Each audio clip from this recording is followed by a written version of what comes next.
que se caracterizan por tener mutación de P53, o mejor dicho, mutaciones de P53. Esto será lo correcto.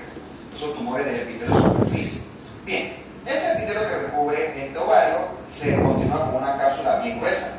Se llama la túnica albuginea, que sería pues el homólogo de lo que nosotros conocimos en la clase anterior del testículo.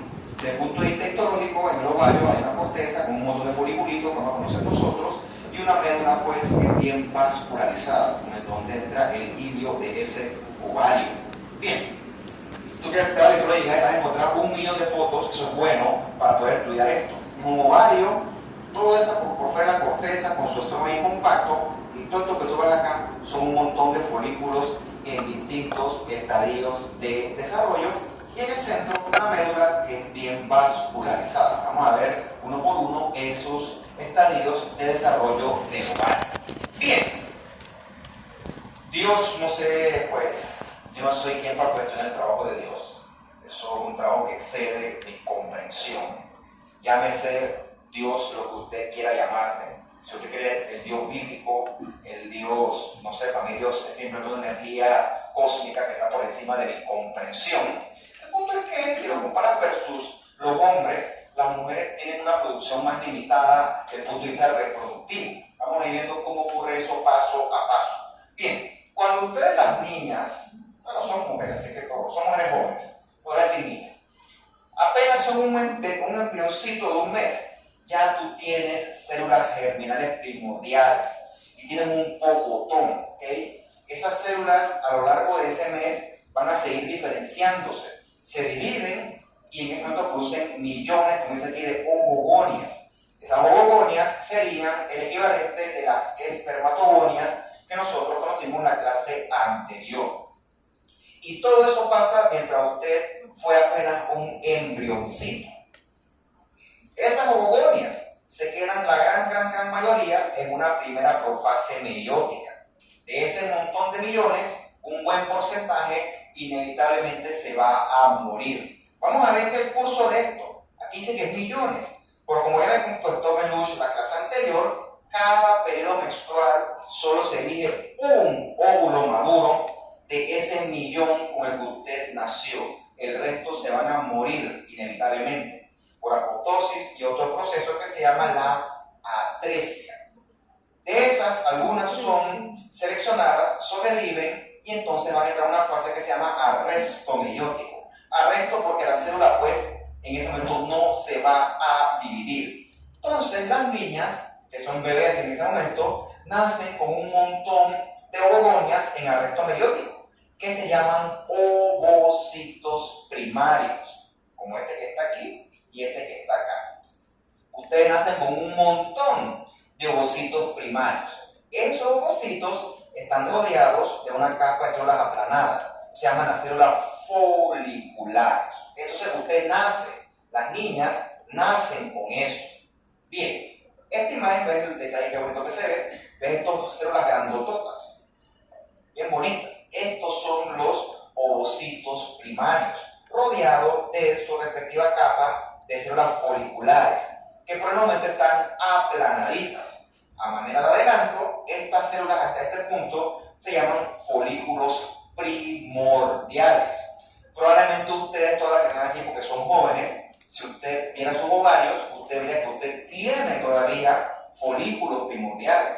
Pero ahora una mujer de 60 años, ella ya no va a tener, porque todos estos ya maduraron y la otra gran mayoría pues murió por apoptosis o sufrieron atresia, la cosa es que ya no existe. Pero las mujeres jóvenes siguen teniendo su reserva de folículos primordiales. Bien, de todo ese montón de millones, que pues no te puedo decir exactamente cuántos millones son, el punto es que cuando tú naces, solo 680.000 son con los que tú vas a nacer, solo, ¿ok? Comparado con los 2 por 10 a la 8 espermatozoides que yo produzco al día, pues, desde el punto de vista biológico, pues eso es bien poquito. Hay 680.000 folículos que aún no van a crecer. No contento con eso, tú das eso. Y más o menos a qué edad uno se desarrolla las muchachas, 8, 9, 10, 11, 12 años, maybe. Eso es variable. Bueno, cuando tú llegas a ese punto, vas a tener aproximadamente 460.000 folículos ováricos. Eso es con lo que tú te vas a poder teóricamente reproducir. De esos 460.000, solamente uno va a ser elegido cada periodo menstrual. El resto mueren por un proceso que se llama atresia. Y ese proceso de selección, lógicamente, va a terminar con la menopausia.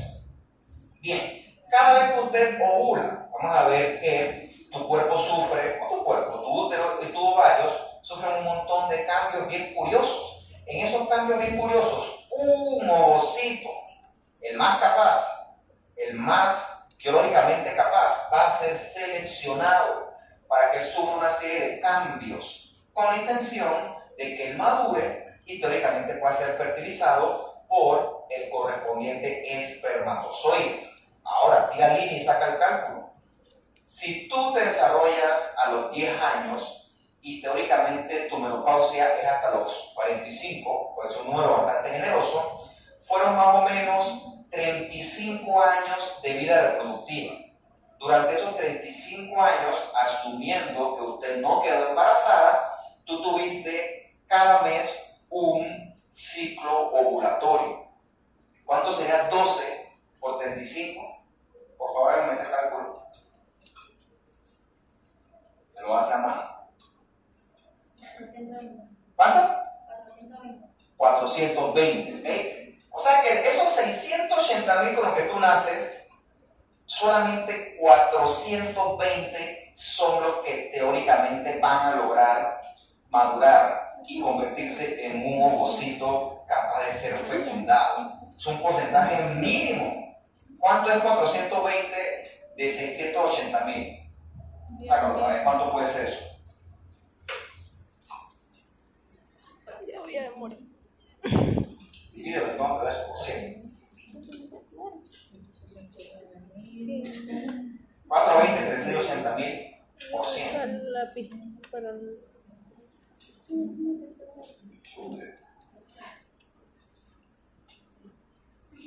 A ver, física, le ha dado duro a ustedes. Por 100, no importa. 0.06. Por 100. Eso es. 6%, quizás, yo creo que menos. 0.6% probablemente. Por ahí está la cosa. O sea que tu cuerpo solamente elige un número mínimo de ovocitos para poder reproducirte. Teóricamente todos nosotros somos un ovocito elegido. Todos tus hermanos y mis hermanos murieron por millones, porque la biología es así, es dura, es verdadero negocio. Bien, ahora sí tenemos nuestro foliculito, ¿no? Tienes tu ovocito rodeado de su capa de células foliculares. Y también ellos tienen su respectiva membrana basal. Entonces, como dice aquí, ¿no? Usted nace con unos folículos primordiales. Esos folículos primordiales se caracterizan por que la célula está rodeada de células foliculares aplanaditas. Tú los encuentras hacia la periferia de esos ovarios y tú ves que lo característico es que tienen un núcleo grandotote, bucocitoplasma bien abundante, lleno de mitocondrias, Golgi, retículo rugoso, y algunas células tú las puedes encontrar en su estadiaje de primera profase meiótica. Pero lo que lo hace realmente característico a él, a diferencia de su contraparte que vamos a conocer más adelante, es esa capa aplanada que lo rodea de células foliculares. Bien, usted nació y vamos a decir que tuvo su periodo menstrual, o sea, su menarca, a los 12 años. Eso marca el comienzo de la pubertad. Y está dado porque tu adenohipófisis, no le pasa pituitaria, no está mal, pero pituitaria es como un nombre muy largo, hipófisis suena mejor todavía, adenohipófisis en este caso, secreta la hormona folículo estimulante, FSH. Mira que lo descubrió, le puso un buen nombre, hormona folículo estimulante. Es fácil de entenderlo, ¿no? Supuestamente. Bueno, esa FSH va a estimular a que cada periodo menstrual se recluten, una especie de selección, se recluten los mejores ovocitos. ¿Para qué? Para que esos ovocitos sufran ciertos cambios, ¿okay? Los mejores, los que no, eliminados. Esos cambios consisten en que tu ovocito va a crecer y lo que más llama la atención es que las células que lo rodean van a cambiar también. también. Ves que se ponen ahora gorditas, como cúbicas más o menos. Y lógicamente no, también va a haber cambios a nivel estromal, eso lo vamos a ver uno por uno. La pregunta del millón sería, ¿y por qué FSH elige unos y los otros no? No es que elija uno y los otros no, es que esto es como una selección, es como un concurso. Solamente los ovocitos que responden bien a FSH, los que son capaces de responder a ese cambio hormonal, entonces son los que van a ser seleccionados. Tiene que ver con receptores, tiene que ver con señalización. Si el ovocito no responde, ese es eliminado. Como por ejemplo, si usted quiere probar que tiene que llegar al 71. Si no llega al 71, cejo, punto. No hay de otra. Así me invito, punto. Acabó. Ya, entonces es eliminado por atresia. O al menos ese es mi objetivo. Vamos a ver si lo logro o no. Yo tengo convicción en mí. Gracias a esa FSH, finalmente, entonces el ovocito va a cambiar, así como lo ves acá. Pero no tengo convicción, porque tengo que hacerlo, lo voy a hacer, para que sepa, no es nada personal. Bien, ese ovocito que se va a elegir, ese que sí logró responder a FSH, se va a poner grandotote, el núcleo se va a poner más grande, va a tener más mitocondrias y va a tener también mucho retículo rugoso, Golgi y algo de gránulos corticales con bastantes proteasas. Todos son enzimas que eventualmente van a degradar, ahorita vamos a ver para qué. También las células foliculares que lo rodean también van a crecer, van a proliferar. Recuerda que eran aplanaditas, ahora están gorditas, están cúbicas. Teóricamente es un epitelio cúbico simple. Aquí ocurre un fenómeno como con el túbulo científico. El libro le dice esto epitelio, pero lo cierto es que tú le haces esto a una queratina y eso va a ser negativo. O sea, teóricamente esas no son células epiteliales desde el punto de vista estrictamente fenotípico. Pero ¿qué pasa? Tienen una membrana basal. Por eso es que por convención y por tradición los autores le llaman a esto epitelio, a pesar de que no tiene queratina. Pero esas son estas cosas que son medio semánticas que pueden despertarse con la confusión. A mí me confunden, ¿no? Por eso lo que lleva a la confusión es porque tiene membrana basal. El punto es que ven que se ponen cúbicas las células foliculares y en ese momento el nombre del folículo va a cambiar. Ahora se llama folículo primario unilaminar. Por cierto, usted debe saber todo esto es embriología, ¿sí o no? Al revés. Pero no me dice que no. Bien, este que está acá es el unilaminar. Ve aquí granotote, lobocito, poco citoplasma, ves que el núcleo está aquí medio en profase, está como más enredada la cromatina. Y lo que más me serviría a mí es las células que lo rodean. Van a ser de una capa, cúbicas, ya no son aplanadas, entonces este es el folículo unilaminar. También el estroma cambia, ahorita vamos a ver que el estroma, que es la teca interna, la teca externa, también tiene su función. Pero vamos a concentrarnos ahorita en nuestros foliculitos. En este caso sería un folículo unilaminar. Bien. Sigue entonces la estimulación por parte de la FSH y eso va a llevar a que las células foliculares se dividan aún más. Ya ves que ahora tienes más de una capa, ahora tienes un epitelio entre comillas, repito, porque es una membrana basal, que está estratificado, tiene más de una capa. Ahora sí, en este momento, esto que está acá, esto se va a llamar la capa de las células de la granulosa. Células de la granulosa. No lo confundan con la granular, que eso lo encontramos en la piel. Que eso ni me molesta, para mí es personal, ¿sí? Por favor no haga eso. Bien, cuando este cambio de esta estratificación de la granulosa usted lo ve, entonces aquí el folículo tiene un nombre que va acorde a él. Folículo primario multilaminar. Bien, otro concepto de la embriología que se llama la zona pelúcida. Ves que ahora entre la granulosa y el ovocito hay como este depósito de material bien eosinofílico, bien llamativo. ¿Okay? Ese material eosinofílico que se acumula entre ovocito y granulosa se llama zona pelúcida. ¿Okay? Esta zona pelúcida tiene receptores para espermatozoides, como serían este ZP3 y este ZP4. Entonces, bien que probablemente usted conoció ese concepto en su curso de embriología. Bien. Es el ovocito que está grandotote, ves su nucleosoma, y entonces ves que ahora la capa que lo rodea tiene cierta estratificación. No está que fuera estratificado, pero sí es cierto que tiene más de una capa de células. Cuando tú ves esto, ahora esto se llama capa de células de la granulosa. Y entre el ovocito y la granulosa hay este material extracelular bien eosinofílico que, reitero, se llama la zona pelúcida. Ves que las células de afuera también cambian el estroma. Ahorita vamos a hablar un poquito de ese estroma porque también es bien importante. Bien. Lo más importante aquí es la regulación hormonal adecuada. Ese eje a la hipófisis y ese eje ovario requiere una comunicación hormonal bien regulada. Porque si eso falla, el crecimiento de los folículos se va a ver afectado. Que teóricamente eso es lo que ocurre en este famoso síndrome de ovarios poliquísticos. Bien, esto es un útero, por cierto. Este es el fondo. Esto que está aquí es el cervix y estos son los ovarios, tienen unos quistes grandototes. Esos quistes grandototes, antes de decir por qué se forman, es que es un quiste. Recuerda que un quiste es una cavidad que está revestida de epitelio y tiene un contenido dentro de ella. Ese contenido puede ser agua, puede ser seroso, puede ser translúcido, puede ser sangre. Un quiste no es un tumor, esto no es neoplasia. Esto lo que está viendo aquí es un desbalance hormonal que está conllevando que esos folículos maduren de una forma inadecuada. De hecho, no maduran, crecen de una forma inadecuada y lo que hacen es formar estos quistes donde el ovocito, lógicamente, no va a desarrollarse de forma adecuada. Es multifactorial. Esto me dice a mí por qué ocurre esto, yo te voy a decir más de una respuesta, pero todas las respuestas giran en torno a que la paciente tiene un desbalance hormonal. Ahora la pregunta es si lo tiene. La respuesta que tú buscarías es pero ¿por qué? Entonces habría que hacer un estudio global de la paciente.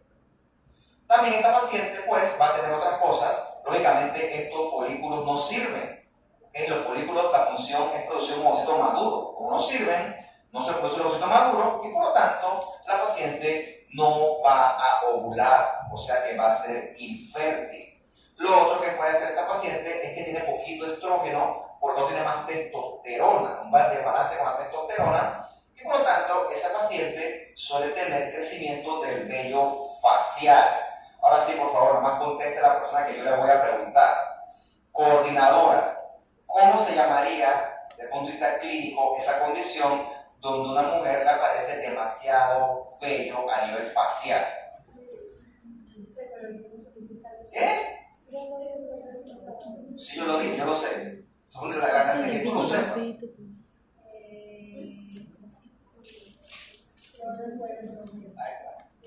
Alejandra Méndez. ¿Sale van dos? A ver, ¿qué pasó? ¿Pero?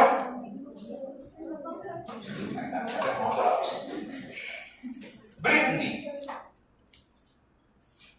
Famosa. ¿Cómo? El corbuto, no, el corbuto es otra cosa. El corbuto es la enfermedad de los piratas. El corbuto es la vitamina C. No es hirsutismo. Hirsutismo. ¿Ya? Pero ¿por qué pasa? Esa palabra no es fácil de olvidarse.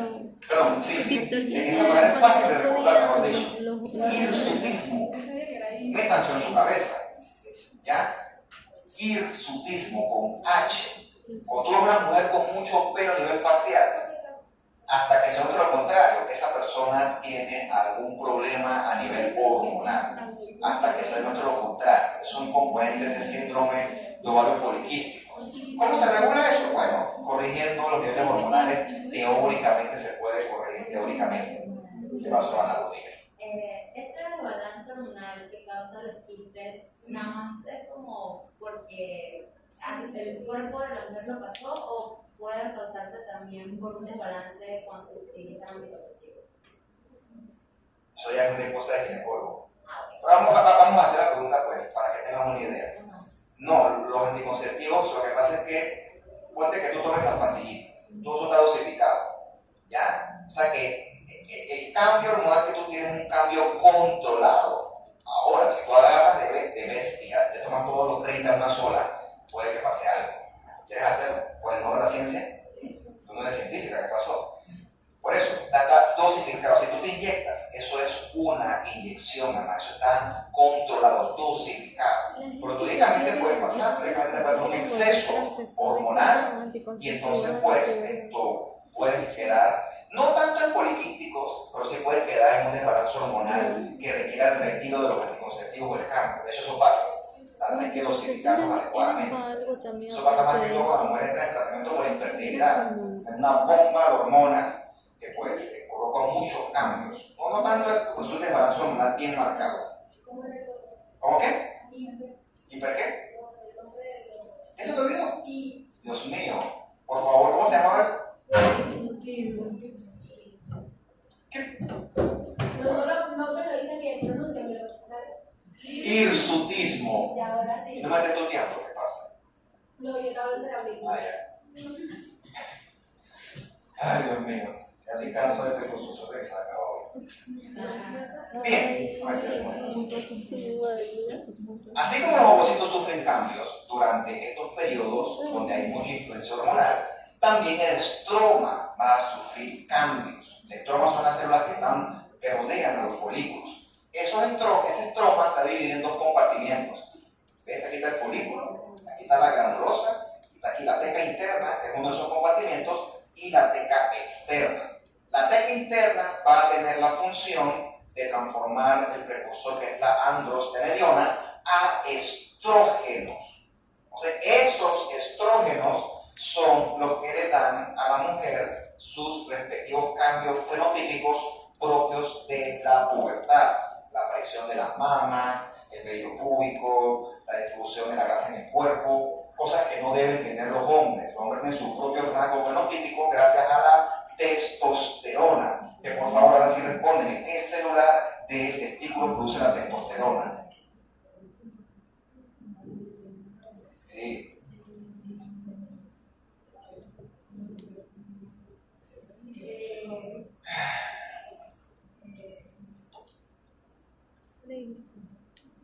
¿Sabe o no sabe? Angie Watt, la de Lady. Yo no me he podido preguntar la misma pregunta 2 veces en esta clase, tú no sabes. Ya te dije que iba a cobrar ni de mí, lo que me debía. Y la teca externa, que se caracteriza por tener mucho músculo liso. Estamos a ver cuál es la función de ese músculo liso de la teca externa.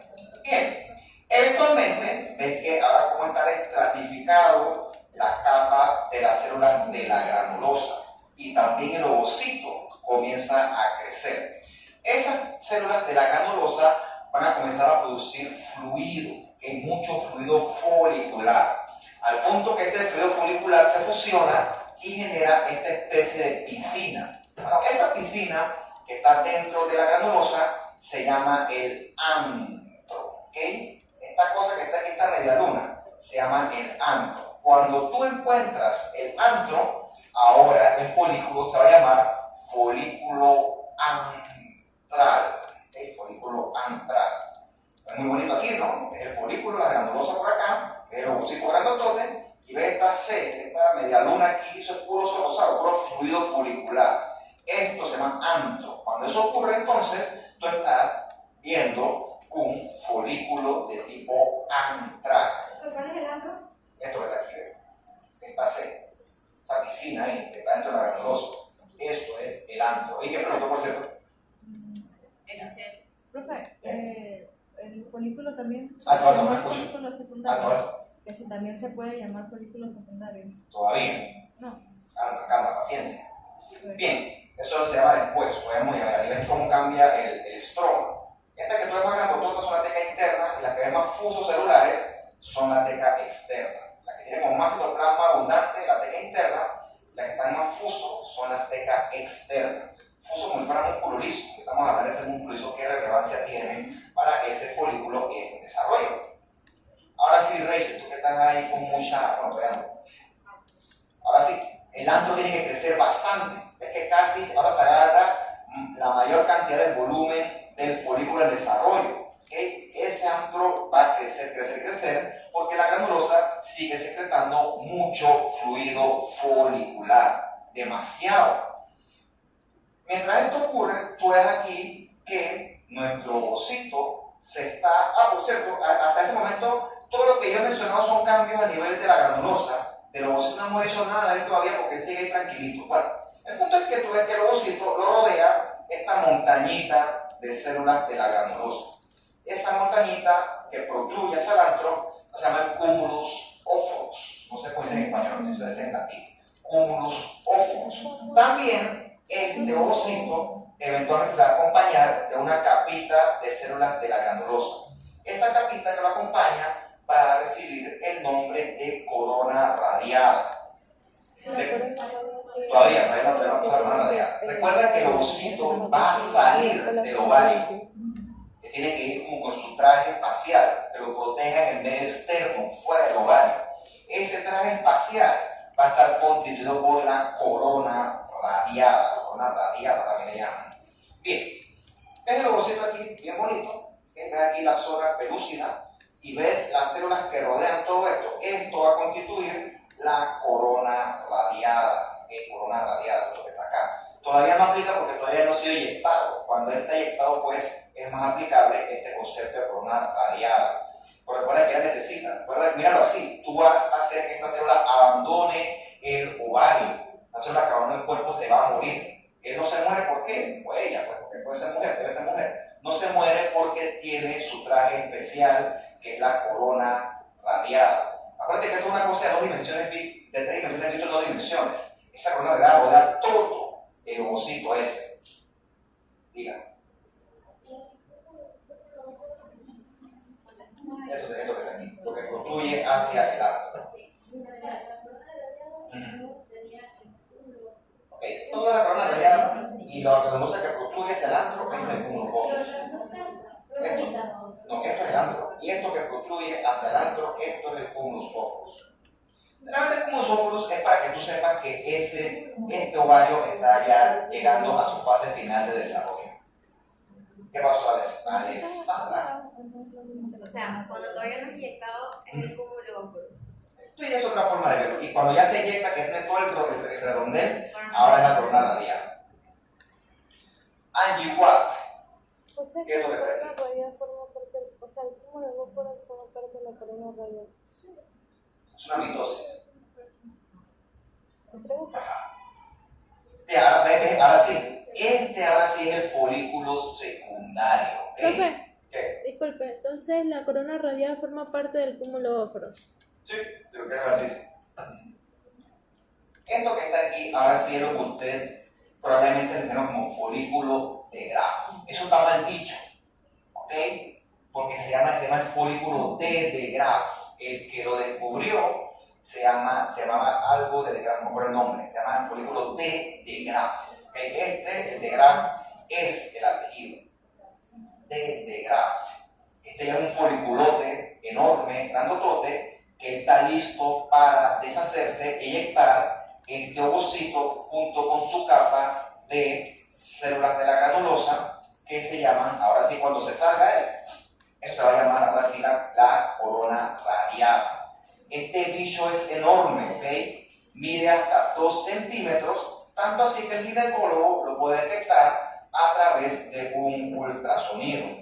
¿Qué pasa en este punto? La célula de la granulosa produce tanto fluido que esto crece bastante, ¿ok? Se vuelve un folículo grandotote gracias a ese exceso de secreción de fluido por parte de las células de la granulosa.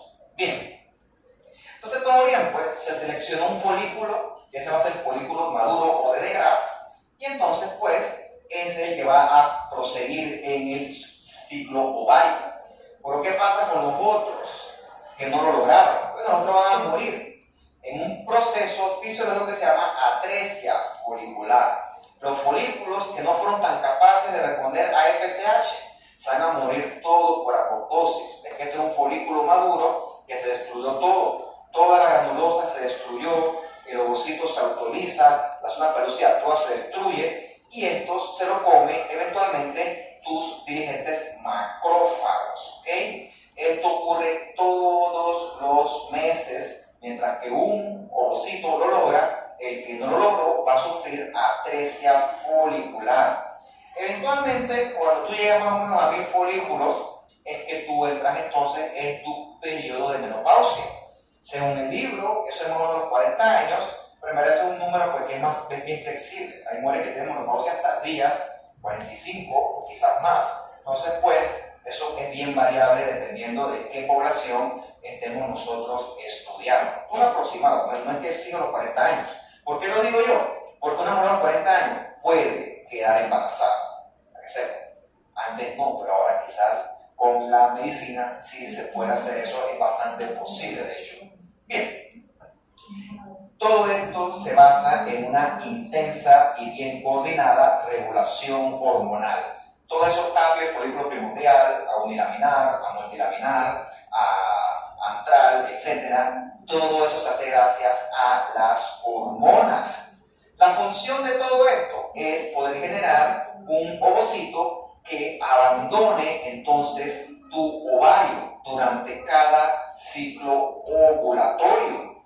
Cuando ese momento llega, el que fue seleccionado va a protruir contra la túnica albuginia del ovario. Aquí está un ovario. ¿Okay? Y este está aquí, literalmente está rompiendo la túnica albuginia y él va a abandonar ese ovario. Esta protrusión de ese foliculito se llama estigma, así como el estigma de Jesucristo, más o menos, igualito. El folículo le aparece este granito. Ese granito representa el folículo que fue seleccionado y que va a abandonar al ovario. Porque recuerda que la fecundación no ocurre en el ovario de ninguna manera. Ana Rodríguez, ¿dónde ocurre la fecundación? Correcto, muy bien. Bien, entonces ese ovocito va a ser liberado de este ovario gracias a, bueno, si no tuviera su corona radiada, el tipo lo libera y se muere. La corona radiada es como si fuera su traje espacial, mientras él cumple con su trayecto de llegar a las fíbrias de la trompa de falopio. En una mujer sana y bien regulada, se debe liberar un ovocito. Por ahí unas que pueden liberar 2 o más, ahí vienen potencialmente los embarazos de estos gemelares, o puede que tengas un ciclo anovulatorio. Eso ocurre con la gran mayoría de los métodos anticonceptivos de tipo hormonal. Bueno, ese foliculito de De Graaf que fue seleccionado, cuando el tipo le da el go, lo aprueba, entonces solamente él va a completar su primera división meiótica. Recuerda que todo esto comenzó cuando tú apenas naciste, y cada vez que uno es el seleccionado, allí es que se va entonces a completar esa primera división meiótica. ¿Okay? Recuerda que la meiosis, si no te acuerdas cómo ocurre, pues tienes que estudiarla por tu parte. Ya sabemos nosotros que necesitamos que ese ovocito tenga 23 cromosomas, o sea que sea una célula haploide. ¿Okay? Eventualmente, producto de esa división meiótica, se producen 2 celulitas. ¿Okay? Esta que está acá, que se llama el cuerpo polar, que es una célula que es no viable, y entonces esta que está acá, este sí se llama el ovocito secundario. Ese ovocito secundario es el que va a ser capaz de ser fertilizado. Ese es el que se va a expulsar del ovario. Él va a comenzar una segunda meiosis con la función de convertirse en un óvulo maduro. Esa meiosis solo se va a completar si ocurre la fertilización. Solamente si llega a ocurrir. Si no, eso se acaba de pasar. Aspiro yo que se acaba de pasar. Bien. La LH que se sintetiza acá en la adenohipófisis es crucial, es fundamental para el desarrollo posterior del folículo dominante. Esa LH que hace, LH de hormona luteinizante, o en inglés.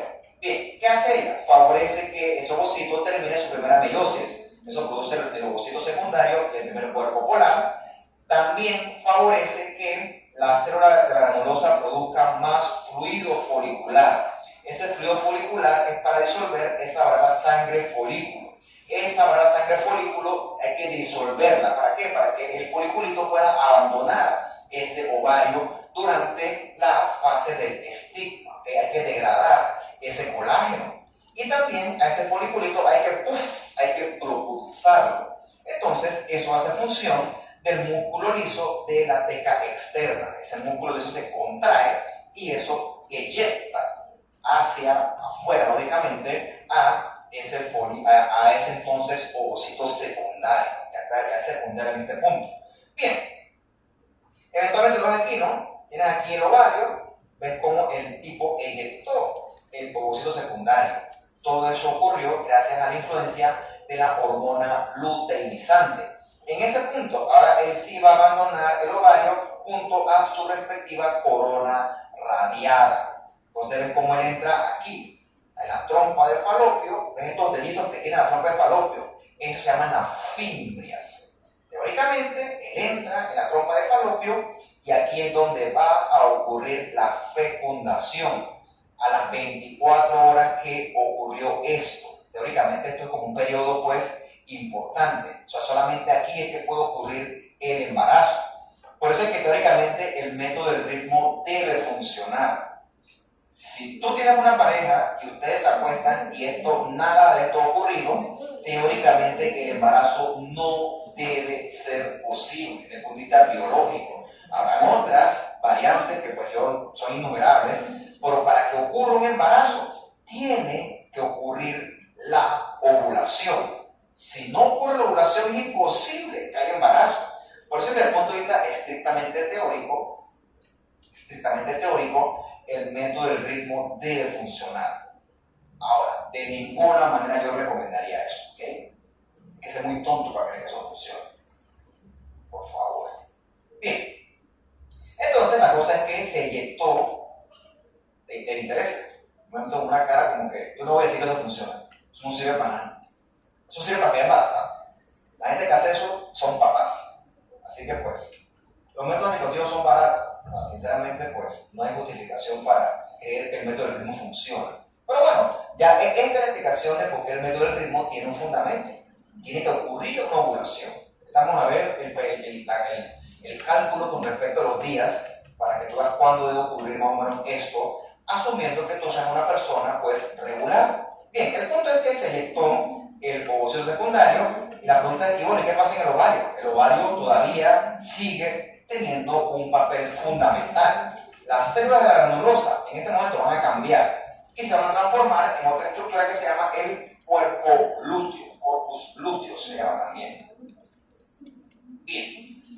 Se eyectó el foliculito, lo ves aquí, junto a su corona radiada y se quedó atrás toda esta granulosa. Ella va a cambiar y se va a transformar en un órgano endocrino que se llama el cuerpo lúteo. ¿Okay? El cuerpo lúteo tiene una función fundamental, que es la función de principalmente secretar progesterona. ¿Okay? Eso es fundamental si el cuerpo quiere poder llevar a cabo un embarazo, la secreción de progesterona. Bien, si yo tengo, eso es lo más caro, por cierto, tú cortas un ovario y tú ves esto anaranjadito aquí, eso anaranjadito, eso es un cuerpo lúteo. Si yo veo un cuerpo lúteo, eso quiere decir una cosa, quiere decir que esa mujer ovuló. ¿Qué quiere decir que esa es una mujer que está en un periodo fértil? Esto es anaranjadito. Eso indica que hay ovulación. El cuerpo lúteo produce, ya te dije, progesterona, produce algo de estrógeno, pero ¿qué pasa? El cuerpo lúteo no es suficiente para llevar a cabo el embarazo. Él aporta, pero luego vas a necesitar de otro órgano endocrino fundamental. Uno que se llama, que usted conoce ya, se llama el trofoblasto. A ver, Gitzel. Eventualmente el trofoblasto se debe diferenciar y formar qué estructura fundamental del embarazo. El trofoblasto, ¿qué crea?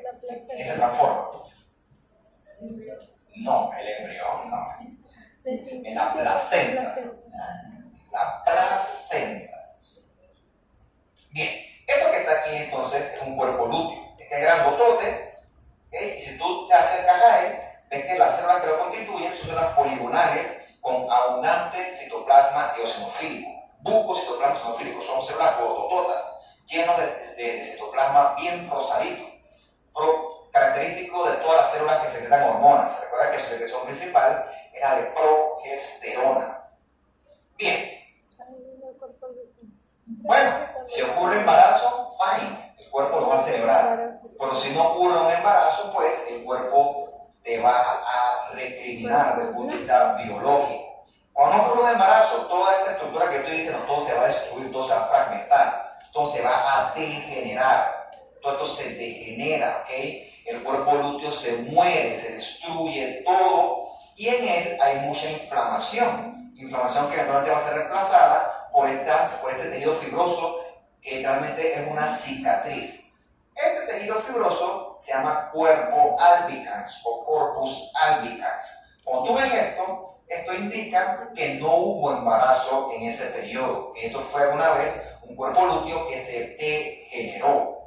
Esto es lo que ocurre si no hay embarazo. Todo se destruye, por así decirlo. Bien, supuestamente si ocurre el embarazo, el teórico embarazo, entonces la HCG, o sea la gonadotropina codónica humana, que produce principalmente el trofoblasto, es la que se va a encargar de mantener esa circulación de progesterona. Bien, eso con respecto a los ovarios. Vamos a hablar entonces de otros órganos importantes que incluyen los oviductos, o trompa de falopio, o trompa uterina, son estructuras pues homónimas, son sinónimos del nombre, mejor dicho. Esta es la trompita, es una estructura alargada, tiene unos deditos. Esos deditos son las fímbrias. A través de esas fímbrias es que teóricamente el ovocito secundario debe entrar a esa trompa. Ella tiene un infundíbulo y tiene una ámpula. La ámpula es donde normalmente debe ocurrir la fecundación. Ocurre la fecundación. Eventualmente ese ovocito fecundado debe descender y se implanta en la cavidad endometrial. Si esto se queda acá arriba, eso es anormal. Eso es un embarazo ectópico. Es una urgencia. ¿Por qué? Porque el ovocito crece, el cigoto crece y va a destruir, va a romper esa trompa. Eso hay que sacarlo todo. ¿Sí?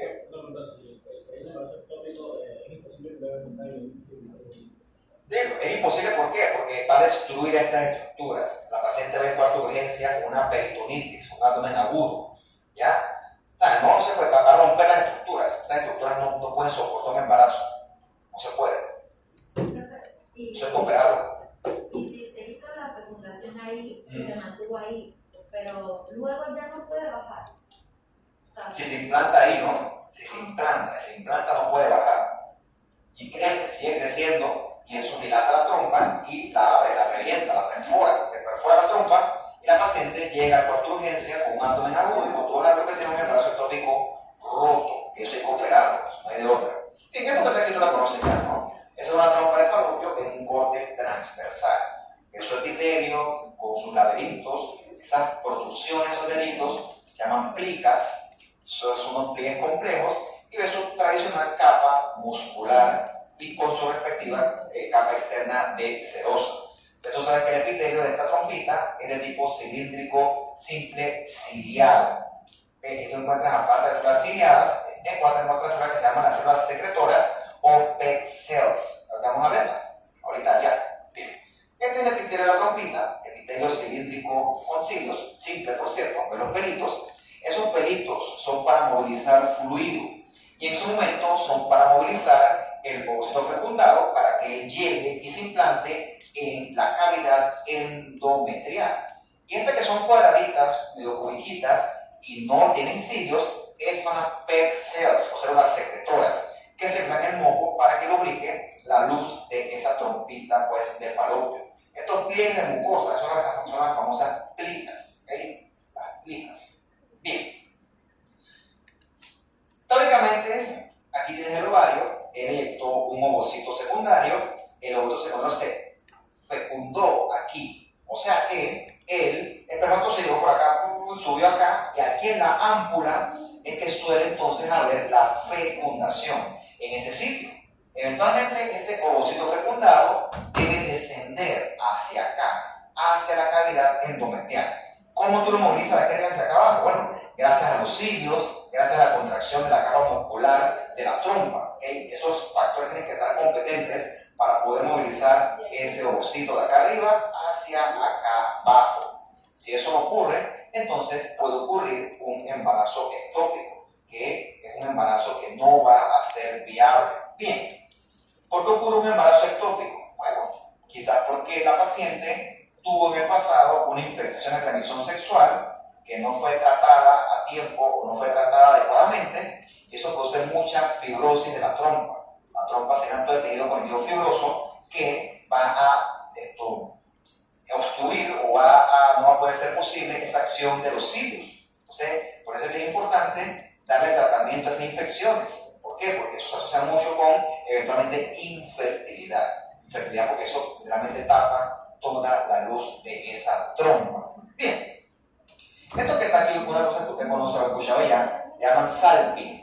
Salping quiere decir trompa. Realmente no se llama salping, se llama salpingectomía. Si tú ligas la trompa, es imposible que haya embarazo. ¿Por qué? Porque el espermatozoide tiene que subir desde la vagina, entra por el cervix, entra por la cavidad endometrial y entonces entra por aquí por la trompa. Si esto está ligado, pueden tener 1.400.000 espermatozoides aquí, jamás van a pasar. Por eso es que es imposible llegar a tener un embarazo si la paciente tiene una salpingectomía previa. Es imposible. Ella va a seguir ovulando, todo bien, pero jamás el espermatozoide va a llegar hasta donde queda el ovocito secundario. Por eso es que la salping es eficiente para este propósito. Como te dije, ¿no? Esta mucosa de la trompa, ese tejido se puede inflamar mucho en el contexto de una enfermedad o una infección, mejor dicho, de transmisión sexual. Se pone todo lleno de adherencia fibrosa, etc. Y se asocia eso con mucho embarazo ectópico. ¿Por qué? Porque estamos tratando de descender ese ovocito fecundado y no se puede porque eso está todo fibrosado. Bien. Profe, una pregunta. Pero ese salping, ese tejido no se puede volver a regenerar con los años. Porque, ¿Qué tejido? o sea, la ligadura esa, ¿Qué tejido? hay mujeres que después de como cierto tiempo, ¿Que se vuelva a pegar eso? no sé, algo así. Es imposible. Que se vuelva a unir. Salping, Es la imposible. ligadura. Digo, teóricamente hay gente que dice que tú la puedes volver a conectar, por así decirlo. Puede haber como reconexión de la trompa, teóricamente. Yo no me he leído desde el punto de vista. Pero ven acá, si tú le hiciste una salva porque tú quieres volver a conectar la trompa. Por algo te hiciste, ¿no? Que chico, es indeciso, te dije. No, para decir que me embarazada, no, acá de aquí. Profe, ¿y el No se ovocito? puede conectar, olvídate. ¿Y el ovocito que es liberado? ¿Cómo hace para...? Que el ovocito que es liberado. Bueno, tú lo liberas y él se queda aquí. ¿Y qué hace? Nunca es fecundado, se queda ahí, nunca es Muere fecundado. ahí, muere. Se muere, sí. Y no pasa nada. Bueno, se murió, pero no pasa nada. ¿Cómo así? No, pasa lo mismo que si no se queda una mujer embarazada. O sea, lo mismo que te pasa a ti cuando no quedas embarazada, lo mismo. No te moriste, no te muerto, lo mismo. O sea, es que no tiene virtualmente cambios hormonales, pasa lo mismo. No hay embarazo en punto. El ovocito se va a morir porque nunca hay embarazo. Eso es independientemente de la salve o no la salve. Simplemente no va a haber, es imposible que haya fecundación como tal. Déjame tomar agua y así, pues. Dale, Sandra. Entonces, esa salpingectomía no es reversible como la vasectomía. Alguna vez yo habré dicho que es reversible, pero pues yo no soy ginecólogo, ¿no? Habría que un ginecólogo que te diga si es reversible y si es viable o no. A mí me parece que no debería ser, porque no es mi área, porque no voy a decir algo que no me corresponde. Cuando es Y hay varias gente así. un ginecólogo que se opera y ve salping, pues esto lo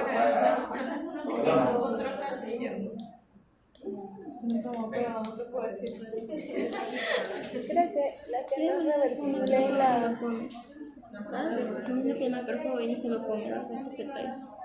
El macrófago viene y se lo come. ¿Será? Sí, pero es raro que sí. Lo mejor sigue teniendo menstruación. ¿Verdad? Tu mamá que tiene menstruación. Seguía teniendo. Sí, se supone que la menstruación es Por el ovulación. Porque también que se va la esa de sangre viva. También por eso y también por la sangre que hay que cambiarla para la nueva. ¿Cómo hace para salir? por eso Quedé con la misma duda. Se supone que me imagino que la trompa está está regularizado. O sea, ella siempre se va a preparar cada mes para el embarazo. Siempre el músculo se va a formar. Nunca va a llegar el ovocito, pero el ovocito va a ser fagocitado allá arriba por los macrófagos. Como si fuese un ovocito que no sirve. Y entonces como nunca llegó igual ningún ovocito, ni hay ningún embarazo, igual vas a sangrar porque entonces se va a volver a morir para volver a salir otra vez. Lo que sangra es el mismo endometrio. Sí, eso es lo que te cambia la sangre todos los meses. No es. No es. Eso no es lo que Está preocupa. buscando la salsa. Profe, profe, ¿sabe por Tú qué? lo cortas, lo cortas. Sí, nada.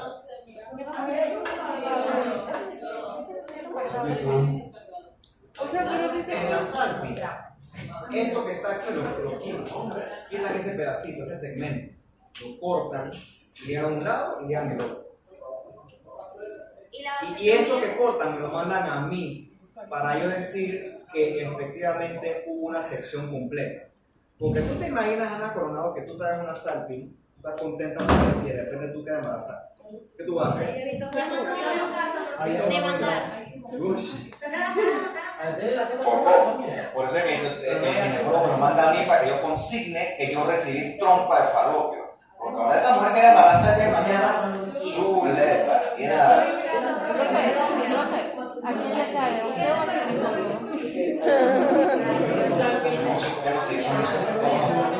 Profe, es que le digo porque mi mamá, después de 11 años, salió embarazada. Yo fui su primera hija y después de 11 años nació mi hermana. Y con salping. Champonada.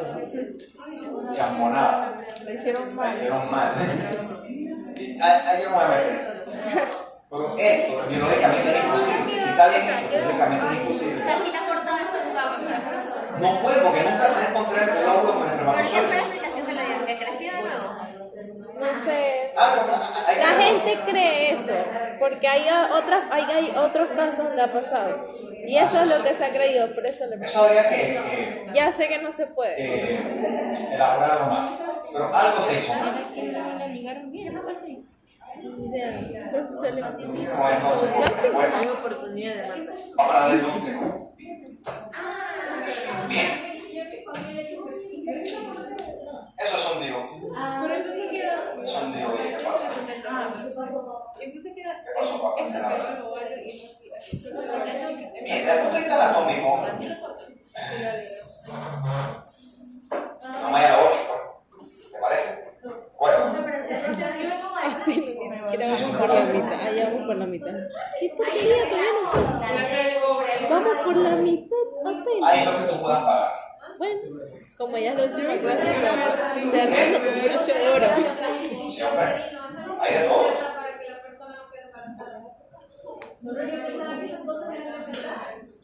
Era que tenemos un momento, ahora hay de plástico. Hay de todo, hay muchos tipos. ¿No? Digo es dispositivo intrauterino. Hay muchos tipos de dispositivos. De metal, de plástico, con anticonceptivos hormonales también. Esa es otra ciencia. Te repito, eso también es ginecología. ¿Qué pasó, Genesis?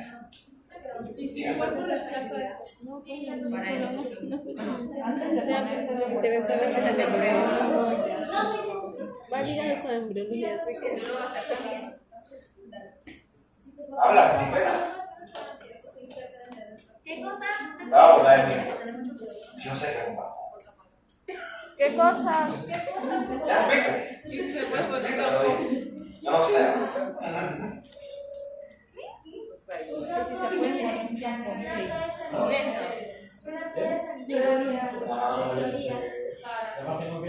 Por el grito.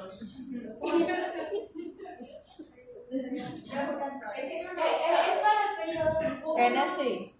Soy hombre, ¿qué pasa? ¿Tú sabes qué es? Pregúntale a Brian entonces. No preguntaron a mí. Yo sé qué es, pero yo sé que se comunica. qué locura. Esta clase ha sido lavada. Bueno, yo no Vamos a Valentina. A cerrar la broche de oro. Yo no veo por qué no puedas ponerse. No voy por la indicación. Pero bueno, pregúntanos sobre la ginecólogo, Dios. Este puede decir con amabilidad que yo sé lo que sé, pero punto hasta ahí.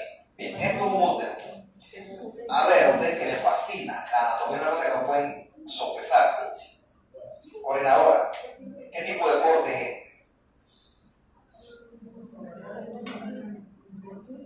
Eso sería un corte 4 vueltas.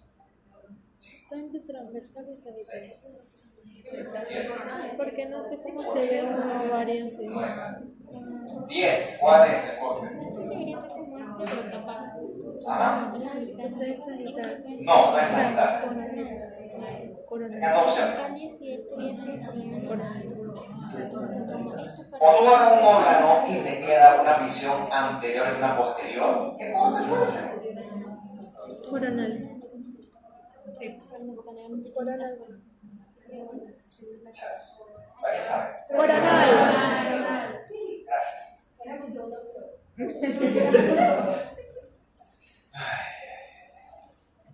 Corte coronal, ¿ok? El útero tiene un fondo, que es esto que tú ves acá, tiene una cavidad, que es la cavidad endometrial, tiene músculo, que es el miometrio, y tiene aquí un cervix, un canal endocervical, con un orificio cervical externo, que es el que se abre hacia la vagina, y uno interno, que es el que se abre hacia el canal endocervical. Y esto, pues, es lógicamente el DIU. Esto es músculo liso. Por eso que los tumores que se originan de ser músculo liso son los llamados leiomiomas, no fibromas. Leio de liso, mío de músculo, oma de tumor mesenquimal benigno. Por Dios. Sí. Fuera maligno es un leiomio sarcoma. Sarcoma es de maligno, mesenquimal, oma es de tumor benigno. Tengo una foto, esta te la voy a enseñar, si no me equivoco. Sarcoma Bien. es maligno. El útero tiene 3 capas, una que la rodea, que es serosa, que es el otro, que es el primero, yo digo serosa. También tiene, lógicamente, el miometrio, que es bien prominente, que va a cambiar durante el embarazo, y tiene el endometrio, que aquí dice que es el heterocilíndrico simple. Eso, pues, eso es discutible. ¿Por qué? Porque el endometrio, así como el ovario, sufre cambios cíclicos hormonales. Por eso sí, en su momento puede tener un epitelio cilíndrico simple, pero ese epitelio va a cambiar dependiendo de en qué etapa estemos del ciclo ovulatorio. Bien, este corte es espantoso, ¿no? Depende después cuando él cambie, puede tener siglos también. Pero depende si está en fase proliferativa, fase secretora, depende en qué fase lo tendría. Corte espantoso, ¿por qué? Porque yo no sé quién corta eso así, un animal, los úteros no se cortan así, es un corte de tipo coordinadora, por ahora sí. No.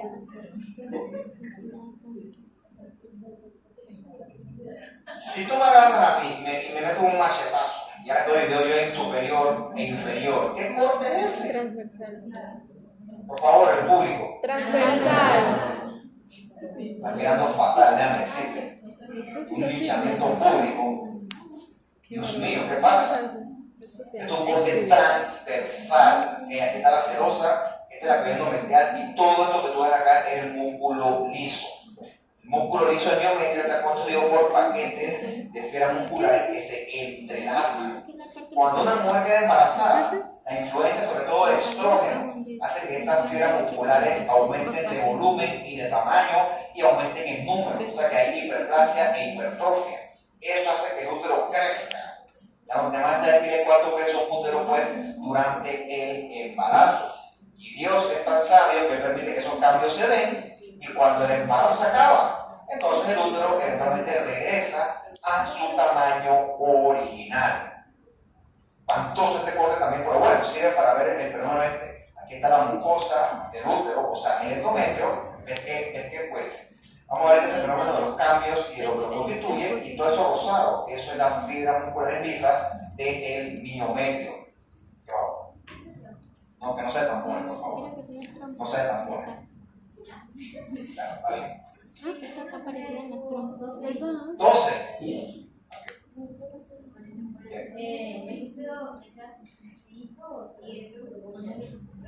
El útero es la máquina probablemente más eficiente que hizo Dios. No tiene nada que ver con el útero, se estira, lo regresa a su forma original. O sea, no. El útero es súper variable desde el punto de vista hormonal. Él se regenera, él cambia. Lo que sí cambia es el orificio cervical. Una mujer que ha parido, el orificio cervical se dice que es hendidura, se abre. Mientras que una mujer que no ha parido tiene una puntita, es puntiforme. Pero todo esto que ves aquí, todo eso se regenera, cambia, se adapta, o sea, esto no se acaba. Siempre y cuando exista la debida estimulación hormonal. Bien, el endometrio y su epitelio, ¿okay? Más que todo su tejido que lo constituye. Tenemos entonces en el endometrio unas clásicas glándulas endometriales. Desde el punto de vista histológico vamos a ver que esas glándulas endometriales tienen, como bien dijiste antes tú, algo de cilios, que eso es variable de si está en proliferativo, secretor o en menstruación, y esencialmente es cilíndrico simple.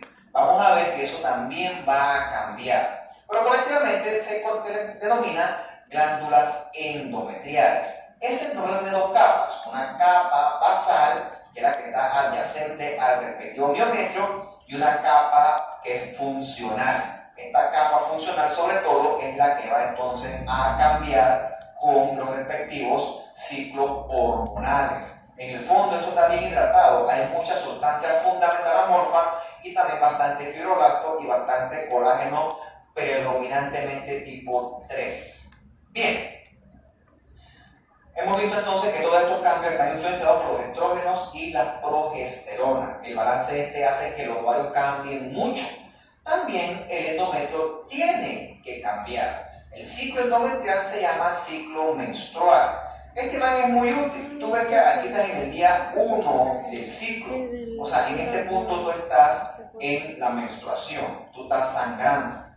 Estamos asumiendo que es una paciente, pues, ideal, no paciente, no es enferma, es una mujer que es regular. Teóricamente el sangrado debe durar del día 1 al día 4. Tú ves que en ese momento los folículos están chiquititos, ¿okay? Y ves que las hormonas están bajitas todas. Eventualmente viene la fase de desarrollo de los folículos, o sea, la fase folicular. Ven que esa fase folicular se caracteriza por un aumento en la LH y sobre todo la FSH. Todo lo que vemos ante nosotros de folículo primordial, a unilaminar, a multilaminar, etc. Todo eso ocurre en la fase folicular. Paralelamente también va a haber cambios en el endometrio. En el endometrio va a corresponder eso a el endometrio proliferativo.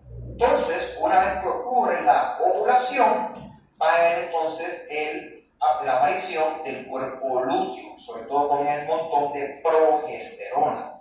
Esa progesterona va a hacer que tu endometrio cambie a una fase que se llama la fase secretora.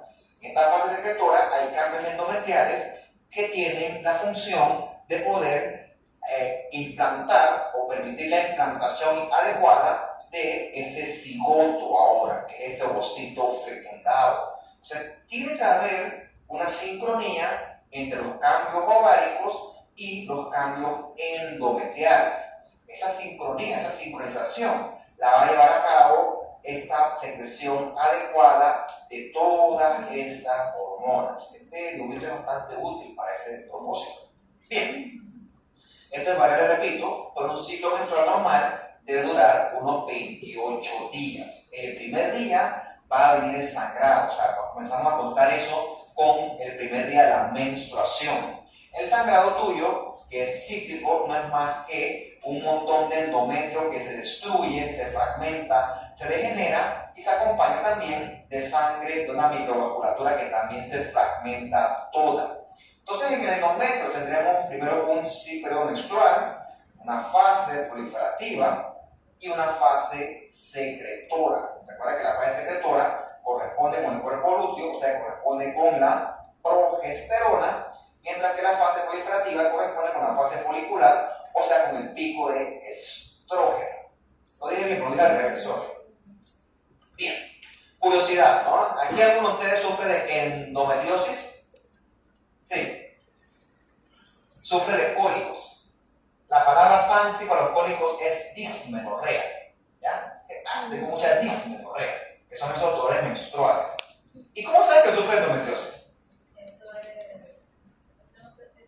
No pregunté qué es, pregunté cómo sabes que sufre de endometriosis. ¿Qué te digo? ¿La qué? Dismenorrea. Ah, te operaron. Cuando hay ¿Te los sacaron cólicos muestra? fuertes, los dolores. ¿Ah? Dismenorrea. Ah, de peritoneo entonces. Bien, la endometriosis requiere la confirmación de tejido endometrial fuera de la cavidad endometrial. Si se hicieron una laparoscopía, te dejaron tejido y demostraron que había tejido endometrial fuera, eso es diagnóstico de endometriosis. Bien, muy bien.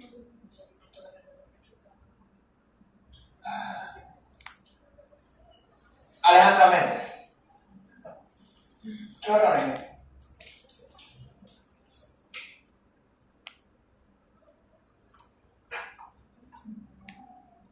No deberías. ¿Qué? No. Brian. ¿Esto qué es? No. Pista. Tiene una caliciforme. ¿Qué se le ocurre?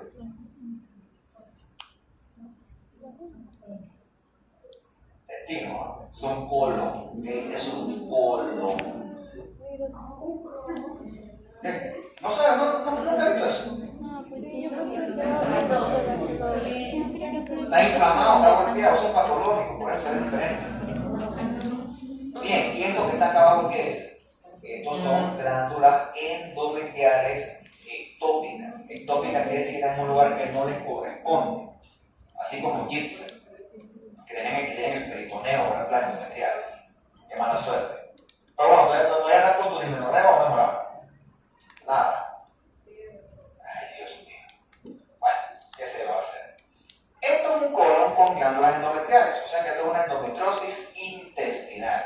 Yo he visto endometriosis en hueso, en pulmón, en colon, en vejiga, o sea, casi en todos lados. Hasta en la literatura, hasta en el cerebro, que es el tejido endometrial.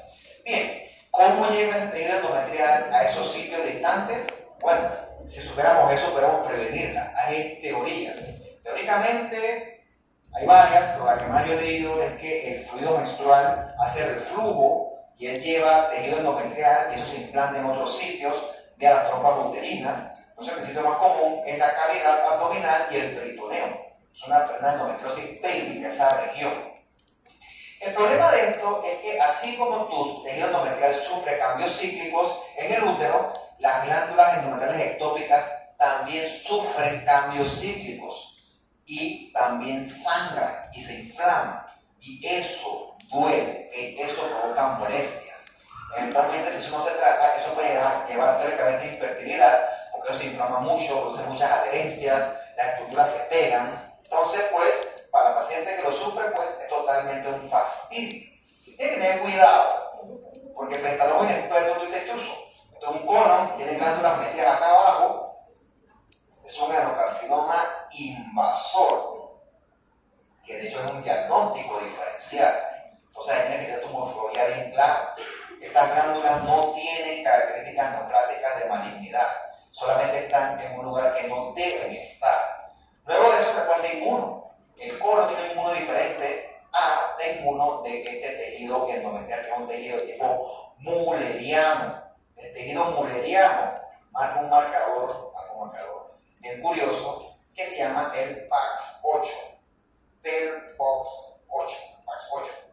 Tú le haces PAX8 a esto y la endometriosis debe marcar positivo y el colon debe marcar negativo. Entonces es útil para hacer el desempate. Después mandamos a lo que se llama el CDX2, de Caudal Homeobox 2. Ese es un factor de transcripción que es útil en los epitelios de diferenciación intestinal. O sea que ese CDX2 te va a marcar el colon, pero esto va a ser negativo, porque esto tiene un origen mulleriano. Eso es útil para hacer el diagnóstico. En este tema es complejo. Un caso que voy a ver, pero nunca traje porque vi que no hay interés. El cirujano saca un apéndice. O sea, primero, ¿por qué lo estás sacando? O sea, ¿qué tú quieres con eso? Que no. PAX8, PAX8. y el otro es CDX2. ¿A qué se refiere con Mulleriano, Se ve que de los conductos de Müller, profe, o mejor conocido como los conductos paramesométricos. Eso es embriología. Sobre el pasado.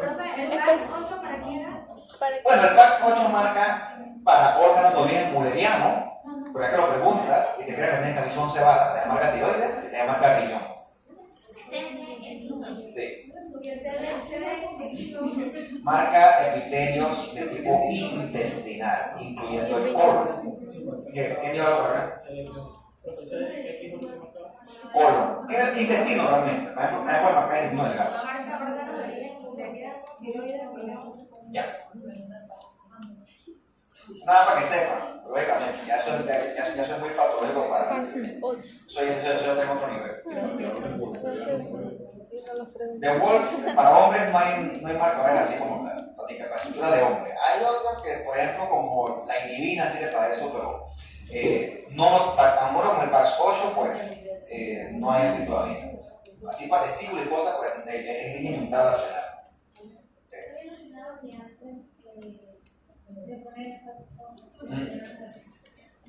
Tiene que mandar eso, pancitoqueratina, todo eso debe marcar, mandar una 7, una 20, pero eso es otra cosa, eso ya lo dije yo el martes, no se repetir la charla 2 veces. Es nada para que sepas cómo diferenciar esto versus un carcinoma invasor, ¿ya?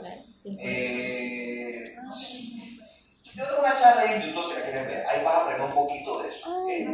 Aparte que le estoy imaginando porque ustedes se hagan una idea de cómo tú puedes diferenciar esto, pues no puedo hablar tajantemente de PAX 8 y CDX2 sin hablar de las otras citoqueratinas. Así que si tú quieres entender eso, puedes ver la charla, no dura 40 minutos. Bien, esto lo tomé una vez que estaba yo en la privada. La carrera especial, eso tú lo ves a cada rato. A cada rato ponemos eso que está aquí. Coordinadora, nuevamente por el desempate. Van a responder. ¿Qué corte es ese? sí, me corté. Frontal no está mal. ¿Qué coronal? Está bien. Bien, eso es un útero corte coronal. Aquí está el fondo, aquí está el canal cervical, aquí está la cavidad endometrial. Esto que son aquí son leioniomas, ¿no? Son tumores benignos, bien circunscritos, constituidos de músculo liso. ¿Ven esto que está acá? Que son ovarios quísticos. ¿Ven que está todo irregular, está todo pegado a la trompa? Está lleno de adherencias. Eso es clásico de la endometriosis. La endometriosis, cada vez que usted es hombre menstrual, eso sangra, se inflama y por eso todas las estructuras se pegan, todas. ¿Ven que están pegadas, la trompa está pegada a el ovario? Esa pegadera, todo adherido. Eso es lo que se traduce en infertilidad para la paciente. Bien. Normalmente cuando hay un periodo menstrual, la sangre menstrual se expulsa. Si la sangre menstrual no se expulsa, eso se llama una hematometra. Otro término para ustedes, hematometra. Puede ser que el hematometra ocurra porque hay un tipo de obstrucción en la salida del orificio cervical, por decirte algo. Bien. Por suerte esto tiene un orificio de salida. Pero si el ovario sangra, producto de una endometriosis, ¿hacia dónde va entonces a parar la sangre? Hacia ningún lugar. Se acumula y por eso es que el ovario se agranda. ¿Okay? Esa condición, desde el punto de vista clínico, los ginecólogos le llaman endometrioma. Esa palabra no me gusta porque eso no es neoclásico. Nosotros llamamos a eso, los patólogos, quiste endometriósico. Lo van a conocer más en ginecología, tenemos eso quiste chocolate. ¿Y por qué? Porque tú abres eso, lo cortas, y eso es como si tú abrieras una Nutella, chocolate, como si fuera un pudín de chocolate, quiste chocolate, quiste endometriósico. Cuando tú ves el microscopio, tú ves esto que está acá. Son un montón de macrófagos cargados de hemosiderina. ¿Por qué? Porque esos macrófagos se van a fagocitar ese montón de eritrocitos viejos. Ese macrófago lleva hemosiderina. Eso es diagnóstico desde el punto de vista morfológico para un quiste endometriósico. Eso es evidencia de endometriosis porque eso representa un sangrado antiguo. Ese corte del útero. Y con respecto a la endometrio en fase proliferativa, tú ves que las glandulitas de él son tubulares. ¿Qué pasó, Karina? No. Faltan 10. Hemosiderina. Es un producto de desecho de los eritrocitos que ya están viejos. Bien, estas son glándulas en fase proliferativa. Recuerda que esta fase corresponde al desarrollo folicular y al pico de estrógenos. Las glándulas en fase proliferativa son tubulares, son chiquititas y tienen una buena separación. Como esto está proliferando, una característica bien única de esta fase es que estas glándulas tienen mitosis, como esta que voy aquí, una mitosis aquí. O tú eres una tubular con mitosis, eso es fase proliferativa. Y lógicamente no hay nada de secreción todavía. También el estroma, que está en el hematoso, tú vas a encontrar mitosis en las células estromales. Como eso está proliferando, ese endometrio suele ser un poquito grueso, hasta 3 milímetros. Y esto van a encontrar algo de células ciliadas. Eso hasta cierto punto es esperado. Pero lo que realmente ayuda a ver esta fase es glándulas morfológicamente tubulares, bien separadas, y la presencia de figuras mitóticas, o sea, de mitosis. Bien, ves un endometrio en fase proliferativa, ves que las glándulas son tubulares, chiquititas, tienen una buena separación, y si te agachas, debes encontrar mitosis. Si tú no encuentras mitosis, eso no es un endometrio proliferativo. Claro, no es un endometrio inactivo. O inactivo porque no está respondiendo a hormonas. Pero si hay mitosis, quiere decir que esto está respondiendo al estrógeno. Bien.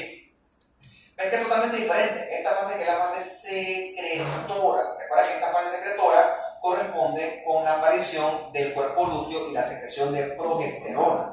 Pero también cierta gente llama esto fase lútea. En esta fase secretora, las glándulas ven que la morfología es distinta. Tienen como unos dientes de sierra. Por eso es que ciertos autores le llaman estas glándulas aserradas. Son glándulas con mayor complejidad, son más grandototas y ven que en su lumen hay bastante secreción eosinofílica. Por eso se llaman glándulas en fase secretora. Entonces, esas glándulas secretan mucho glucógeno, porque ese glucógeno va a ser útil para poder nutrir al teórico embrión en desarrollo que se va a implantar en ese sitio. Cuando tú ves esto, fase secretora, quiere decir que esa paciente ovuló. ¿Por qué? Porque tiene un cuerpo lúteo que produce progesterona. Bien, ven aquí la fase secretora. Ven que hay un montón de glándulas que parecen como si fuera un zigzag. Eso es como los dientes de sierra o la morfología de tipo aserrada. Ven que ahora se compara con la fase proliferativa. Ven que aquí las glándulas proliferativas, son chiquititas, tubulares, redonditas y bien separaditas. Mientras que las glándulas en fase secretora son más grandes, más tortuosas y hay mayor densidad de glándulas en comparación con la anterior. O sea, hay más glándulas. Eso respondió a hormonas. Si tú te agachas y quieres estudiar esas glandulitas, tú vas a ver que presentan este fenómeno de vaporización subnuclear. O sea, hay vaporas debajo de los núcleos. Esto parece como si fuera una tecla de piano, eso así le dicen. Esas teclas de piano, eso significa que estas vesículas están llenas de moco. Eso es para la secreción eventualmente de este tipo de glándulas. O sea, esta vaporización subnuclear, eso es característico de la fase secretora. Desde el punto de vista morfológico, la fase secretora es completamente distinta a la fase proliferativa. Estas vesículas o vesículas subnucleares. Después van a subir vesículas supernucleares, pero bueno, ya eso es más patología que otra cosa, porque eso está fechado del endometrio. Bueno, si todo esto fracasó, o sea que el ovocito lamentablemente no fue fecundado, entonces tu cuerpo se frustra. Tu cuerpo quería que tú quedaras embarazada, pero bueno, no ocurrió. Todo eso que yo he hablado en la pasada hora y tanto, todo eso fue en vano, porque no te va a ganar quedar embarazada. Entonces tu endometrio se frustra. Eso me une un profesor a mí. Tú creas un endometrio con esta menstruación, eso es como la venganza de él. El tipo se pone bravo, casi otra palabra. El tipo se arrebata y genera entonces esa menstruación. Todo lo que yo hablé ahorita, todos los cambios ovocitos, el cuerpo lúteo, la fase proliferativa, secretora, todo eso se va al traste, todo eso se destruye, ¿ok? Y eso es lo que provoca el sangrado. Hay un bajón súbito de progesterona, de estrógenos, las arterias escleradas comienzan entonces a dejar de proveer sangre, o sea que el tejido se queda sin aporte sanguíneo, eso hace que se degrade, hay secreción de prostaglandinas, las células van a morir por hipoxia y eso se inflama, se llena eso de leucocitos, sobre todo neutrófilos, ellos están colagenasas y otras enzimas que degradan más el endometrio, o sea, todo se destruye. O sea, ahora aquí como una bomba, aquí ¡pum!, explota todo esto, cuando el endometrio explota literalmente. ¿Por qué? Porque no permitiste el embarazo, ahí se ve eso de cáncer. ¿Okay? La fase menstrual. Recordemos que hay un endometrio basal y uno funcional. El funcional es que se destruye. El basal sobrevive y eventualmente él vuelve y entra en otro ciclo. Y se repite todo lo que yo he dicho cíclicamente hasta que tú llegas entonces inevitablemente a la menopausia. Entonces, esto es un endometrio frustrado, le fallaste biológicamente. Es como se destruye todo, lleno de sangre, todas las hormonas fragmentadas. Bueno, eso ocurre. Bien. Pasando al otro órgano, tenemos el cervix, usted lo conoce bastante bien. Tenemos el exocervix con epitelio escamoso estratificado no queratinizante, que se une con el endocervix, que es el epitelio cilíndrico simple mucosecretor con cilios también. Recordemos que esto es un órgano único, ¿por qué? Porque tiene una unión donde el endocervix se junta con el exocervix, esto se llama zona de transformación o zona de unión escamo-columnar. Eso es característico del cervix y eso es importante porque en este punto es que se toman la muestra de PAP. ¿Por qué? Porque aquí es que se van a ver los cambios asociados a la posible infección por el virus del papiloma humano. A diferencia del ovario y del endometrio, el cervix no va a sufrir cambios con la influencia de las hormonas. Voy rápido aquí porque eso lo vimos nosotros, curiosamente, muy temprano en el curso, así que pues para ir un poco más fácil. Bien, cuando tú te vas a hacer un PAP, lo ideal es que tú encuentres este tipo de células escamosas, células con abundante citoplasma y un núcleo chiquito, redondito y central. Recuerda que el virus del papiloma humano, como cualquier otro virus, es muy chiquito para verlo a través de un microscopio de luz.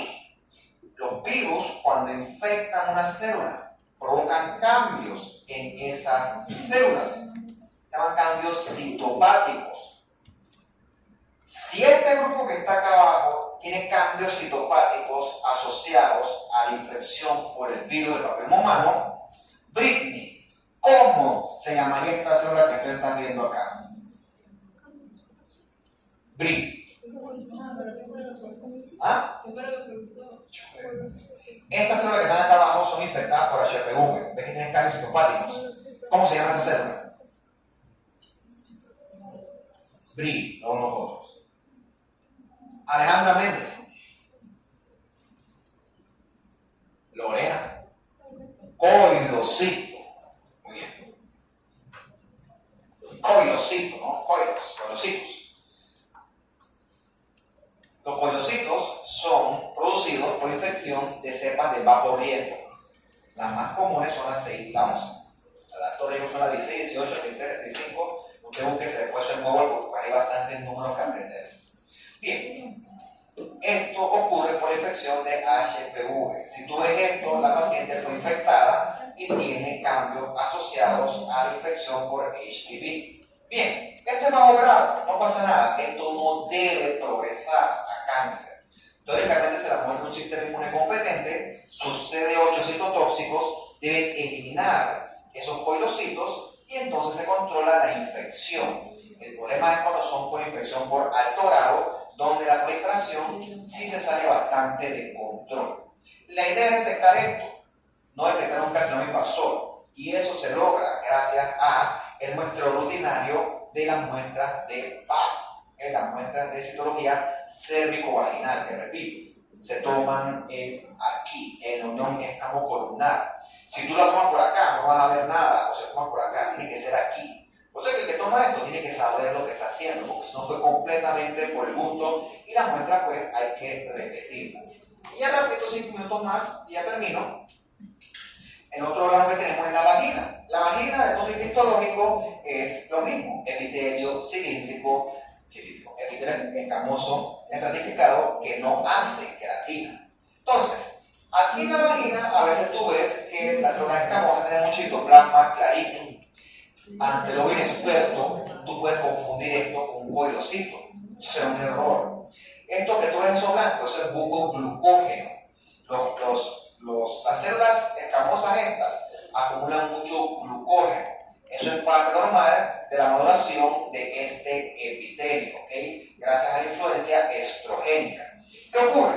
Eventualmente estas células glucogenizadas ascienden a la superficie y se descaman. Por lo tanto, liberan el glucógeno hacia el introito vaginal.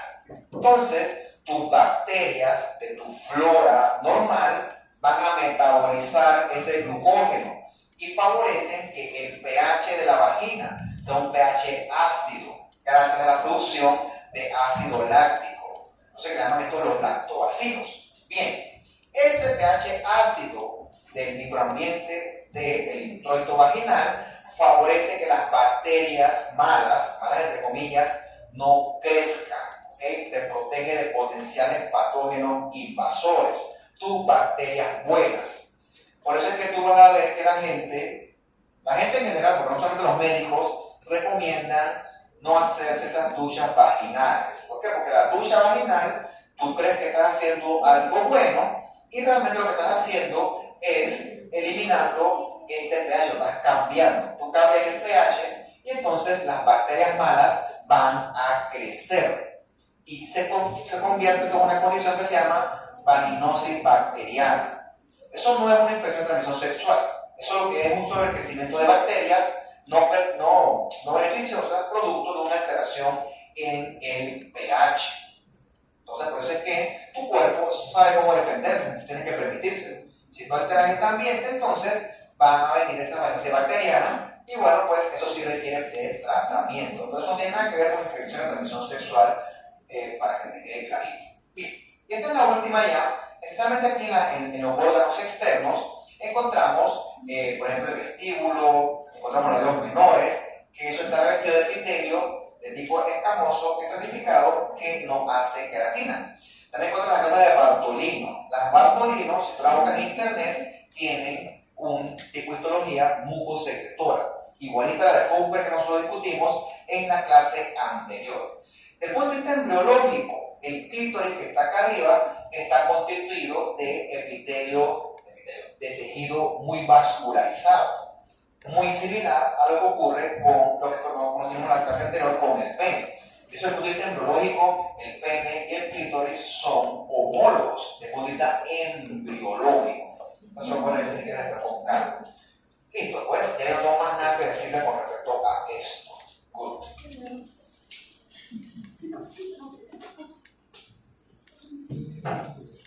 Preguntas, dudas, comentarios, anécdotas, curiosidades, cuentos.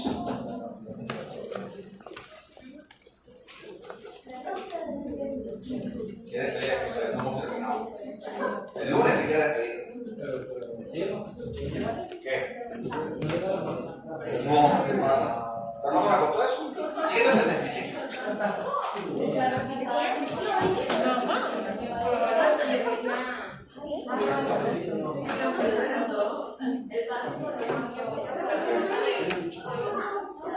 Ducha vaginal son todo descriptivo que.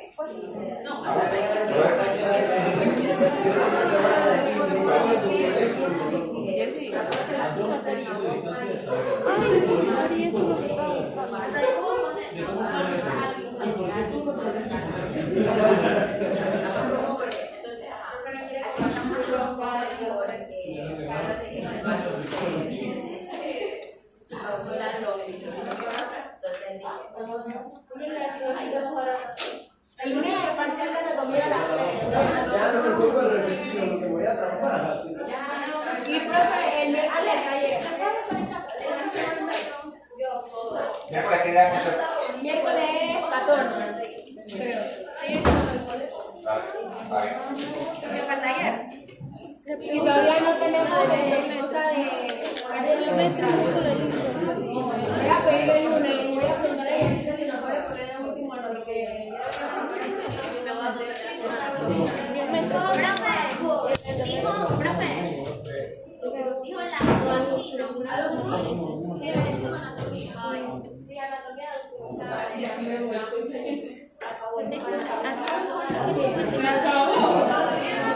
Sacaron las clases se acabaron.